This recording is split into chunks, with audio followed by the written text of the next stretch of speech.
అందరికీ నమస్కారం అండి. చాలా సంతోషంగా ఉంది ఈ రోజున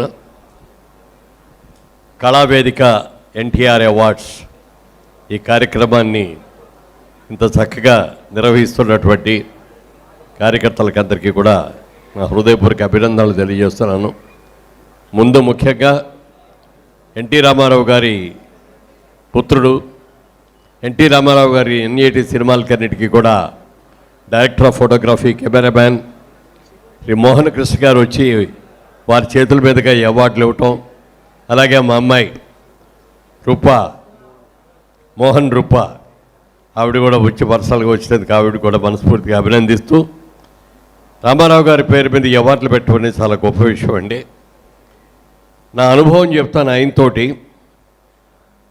నేనేదో సినిమాలో వయసు వచ్చిన పిల్లను సినిమా షూటింగ్ జరుగుతుంటే ఎన్టీ రామారావు గారి మేకప్ మ్యాన్ పితాంబరం గారు, శేఖర్ గారు అని కెమెరామ్యాన్, వాళ్ళిద్దరు షూటింగ్ దగ్గరకు వచ్చారు. ఏమండి, యాదవ్కి భారత్ అని హిందీ సినిమా మేము కొన్నాం, దాన్ని ఎన్టీఆర్ గారితో తెలుగులో తీయబోతున్నాం, అందులో ఒక క్యారెక్టర్ మీరు చేస్తారు బాగుందని మీ దగ్గరికి వచ్చాం.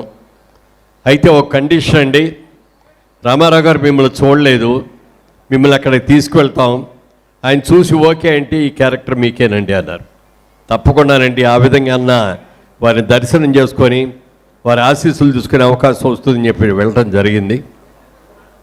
స్టూడియోలో అప్పుడే ఆయన టచ్అప్ చేసుకుంటారు. తలుపు తీసి లోపలికి వెళ్ళగానే ఆయన చూస్తే అద్దంలోంచే చూసినట్టున్నారు. రండి బ్రదర్ మురళీమోహన్ గారు అన్నారు.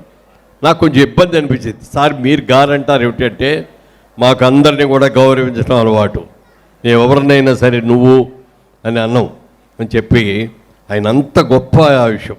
నాకు తెలియకుండానే ఆయన చూడగానే వెళ్ళి ఆయన పాదాలకి నమస్కారం చేశాను. జనరల్గా మనకి ఎవరికి కూడా పల్లెటూరు నుంచి రావడం, ఎవరైనా అంటే మహా అంటే నమస్కారం ఉండి అంటే తప్ప కాళ్ళకి దండాలు పెట్టడం కుదరదు, తెలియదు. కానీ ఆయన చూడగానే, ఆ పర్సనాలిటీ చూడగానే నాకు తెలియకుండా వెళ్ళి ఆయనకి పాద నమస్కారం చేశాను. బ్రదర్, మీ గురించి విన్నాం, మిమ్మల్ని చూడలేదు, కానీ చాలా మంచి క్యారెక్టర్ ఇది, చెయ్యండి, మంచి పేరు వస్తుందంటే, తప్పకుండా అన్నగారు మీ ఆశీస్సులుండి మీరు ఆ క్యారెక్టర్ ఇస్తే చేస్తాను తప్పకుండా అన్నారు. నాకు ఈ సినిమాలో హీరోయిన్ లేదు, డ్యూయెట్లన్నీ మీకే, అలాగే మా బాలయ్య బాబు ఇంకో స్టేజ్ సింగర్గా యాక్ట్ చేస్తున్నాడు, ఉన్న పాటలన్నీ మీ ఇద్దరికే, మాకేం పాట కూడా లేదు అన్నారు. అది చాలా ఆనందం, అసలు మైమరిచిపోయిన క్షణాలు అవి. ఆ రోజున ఎంజి రామచంద్ర గారు వచ్చి క్లాప్ కొట్టడం, బాలయ్య బాబు మీద ఎన్టీఆర్ గారి మీద మధ్యలో నేను ఉండి అది మేము ఫస్ట్ షాట్లో యాక్ట్ చేయటం అనేది జీవితంలో మరిచిపోలేని సంఘటన. అలాగే ఆ సినిమా దాదాపుగా 2 నెలలు షూటింగ్ జరిగింది.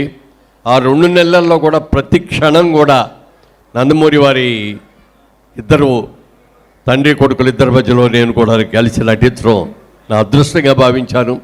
సినిమా పెద్ద హిట్ అయ్యింది. నేను అందుకున్న మొట్టమొదటి షీల్డు అనందముల అనుబంధం చిత్రంతోటి అందుకోవడం జరిగింది.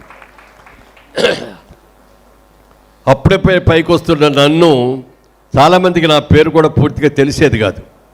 కానీ ఎక్కడికి వెళ్ళినా కూడా ఎన్టీఆర్ తమ్ముడురా అన్నదమ్ముల్లోది, ఆ ఎన్టీఆర్ తమ్ముడురా అన్నది ఆ కుటుంబంలో నేను కూడా ఒక పార్ట్ లాగా అయిపోయి, ఆ తర్వాత వారు కొన్ని సినిమాల్లో కూడా నటించడం జరిగిన తర్వాత మేమిద్దరం కూడా, ఆ తర్వాత ఆయన పార్టీ పెట్టగానే మేము అందరం కూడా దగ్గరికి వెళ్ళి, అన్నగారు మీరు ఎంతో డిమాండ్ ఉన్న యాక్టరు, మీరు కాల్ షీట్లు ఇస్తే ఎంతోమంది యాక్ట్ చేయడానికి కూడా ముందుకు వస్తారు, ప్రొడ్యూస్ చేయడానికి కూడా, కానీ మీరు అన్నిటినీ కూడా వదులుకొని ఇన్నాళ్ళు ఈ ప్రజలందరూ కూడా నన్ను అభిమానించారు, ఇప్పటి వరకు నాకు అభిమానించిన నా ప్రేక్షకుల యొక్క మంచి చెడులు బాగోగులు చూడటం కోసం నేను రాజకీయాల్లోకి వస్తున్నాను అని చెప్పి వారు ఆ మాట అంటూ కూడా జరిగింది. ఆ తర్వాత ఎన్నో సందర్భాల్లో మేము ఆయన్ని కలుసుకొని, అన్నగారు మీరు ఒక్కరే తిరుగుతున్నారు, మాకు ఏదైనా చెప్తే మేము కూడా వస్తాం ప్రచారానికి అని అంటే, బ్రదర్ మీరు ఎవరు కూడా రావద్దు, అక్కడ ఉన్నది ఇందిరాగాంధీతో పోటీపడి నువ్వా నేనా అని మేమిద్దరం కొట్టుకోవాలి, ఆవిడ కనుక నేను ఓడిపోతే నా ఎంత చూస్తే ఎలా చూస్తూ కూడా నాకు తెలుసు, అందుకని ధైర్యంగా వెళ్తున్నా, అవసరం ఉన్నప్పుడు మేము పిలుస్తాను అప్పుడు వద్దురుగా నేను చెప్పారు తప్ప మమ్మల్ని రానివ్వాల. తర్వాత ఆయన ఎన్నికల్లో నిలబడటం, పార్టీ పెట్టిన 9 నెలల్లో ఇంతవరకు భారతదేశం కాదు ప్రపంచ చరిత్రలో ఎవరు కూడా ఒక పార్టీని పెట్టి కేవలం 9 నెలల్లో పార్టీ అధికారంలోకి తీసుకురావటం, అంతేకాకుండా కాంగ్రెస్ పార్టీ లాంటి ఒక పెద్ద పార్టీని మరి డిపాజిట్లు గల్లంత అయ్యేటట్టు చేసి అధికారంలోకి తీసుకొచ్చిన ఘనత ఎన్టీ రామారావు గారికి దక్కింది. ఈ రోజు వరకు కూడా ఆ క్రెడిట్ ఇంతవరకు ఎవరు ఒక్కళ్ళు కూడా దాన్ని దాటలేదు.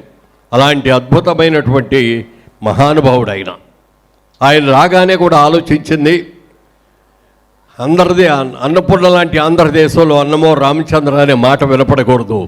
ప్రతి పేదవాడు కూడా 3 పూట్ల కూడా భోజనం చేయాలి, చక్కగా ఒంటి నిండా బట్టలు కట్టుకోవాలి అని చేనేత బట్టలు సగందారికి ఇవ్వటం కానీ, ఇళ్ళు విషయంలో కానీ ఎన్నో పేదవాళ్ళకి ఎన్నో అద్భుతమైన కార్యక్రమాలు చేశారు. ఒక రోజున ఆయన ఫోన్ చేశారు. అప్పటికి మేము మెడ్రాస్లోనే ఉన్నాం అందరం. అన్నగారు ఇక్కడి నుంచి ఫోన్ చేసి, బ్రదర్ ఎక్కడున్నారు మీరు అన్నారు. సార్ చెన్నైలో ఉన్నానండి అన్నాం. రేపు మార్నింగ్ ఒకసారి రాగలరా ఇక్కడ హైదరాబాద్ అన్నారు. వస్తాను సార్ అని పొద్దున్నే వచ్చి అడిగాను. బ్రదర్ రాజమండ్రి నుంచి మీరు ఎంపీగా పోటీ చేస్తే బాగుంటుందని అనుకుంటున్నాం మేమందరం, మీరు పోటీ చేయాలన్నారు. నాకు కళ్ళు తిరిగిపోయినట్టు అనిపించింది. నేనేమిటండి రాజకీయాలు ఏమిటి, మీరు వెళ్ళారంటే మీరు ఎన్నో త్యాగాలు చేసి వచ్చారు, నా లాంటి వాళ్ళు కాదండి అని అంటే, లేదు బ్రదర్ బాగుంటుంది నేను చెప్తున్నాం కదా, పిలిచి మరీ ఇస్తున్నాం, నన్ను 4 రోజులు టైం ఇవ్వండి సార్, ఒకసారి ఆలోచించుకొని వచ్చి చెప్తానన్న. అలాగే బ్రదర్ ఆలోచించుకొని వచ్చి ఓకే అనండి అన్నారు. అప్పుడు కూడా సరే 4 రోజులు అయిన తర్వాత వెళ్ళి, అన్నగారు క్షమించాలి, మీరు ఇంత ఆప్యాయంగా నన్ను పిలిచి ఇచ్చినందుకు నాకు చాలా చాలా సంతోషం అండి, మీలాగా నేను అన్నీ త్యాగం చేసి రాలేను, నేను ఇప్పుడిప్పుడే పైకి వస్తున్నాను, ఇంకా నా పిల్లలు చదువుకుంటున్నారు, క్షమించండి అన్నగారు అంటే, okay brother it's all right అన్నారు. అలా ఎన్నో సందర్భాలుగా ఆయన ఎన్నో ఆశీస్సులు అందజేశారు. అలాగే ఫిల్మ్ డెవలప్మెంట్ కార్పొరేషన్ చైర్మన్గా కూడా ఆయనే పిలిచి, బ్రదర్ మన ఇండస్ట్రీ అంతా కూడా మెడ్రాస్ నుంచి హైదరాబాద్ వస్తుంది, ఈ సందర్భంలో నీలాంటి వ్యక్తులు ఉండాలి, అందరినీ కలుపుకుపోయే వ్యక్తి ఉండాలి, కాంట్రవర్సీ అనేది లేకుండా ఉండే వ్యక్తి ఉండాలని చెప్పి ఆ బాధ్యత నాకు అప్పగించడం కూడా జరిగింది. అలాంటి మహనీయుడు, వారి కుటుంబంలో నేను పుట్టకపోయినా ఎన్టీఆర్ తమ్ముడుగా నందమూరి వారికి సంవత్సరంలో నేను కూడా ఒక మెంబర్నని నేను ఆనందంగా ఫీల్ అవుతూ ఈరోజు ఈ కార్యక్రమం చేస్తూ ఎన్టీఆర్ గారి నేషనల్ అవార్డు, ఎన్టీఆర్ గారి లైఫ్ అచీవ్మెంట్ అవార్డు నాకు ఇచ్చి మరి ఈ రోజున సత్కరించినందుకు మా సోదరుడు మరి మోహన్ కృష్ణ గారికి, మోహన రూప గారికి అందరు కూడా కృతజ్ఞతలు చేస్తూ మరి ఈ కార్యక్రమాన్ని ఇంత అద్భుతంగా నిర్వహించిన అందరికీ కూడా నా హృదయపూర్వక నమస్కారాలు తెలియజేస్తూ సెలవు తీసుకున్నాను. జై హింద్. థ్యాంక్ యూ మురళీమోహన్ గారు, థ్యాంక్ యూ సో మచ్. అలాగే ఇవాళ లైఫ్ టైమ్ అచీవ్మెంట్ అందుకున్న మన మోహన కృష్ణ గారు, నందమూరి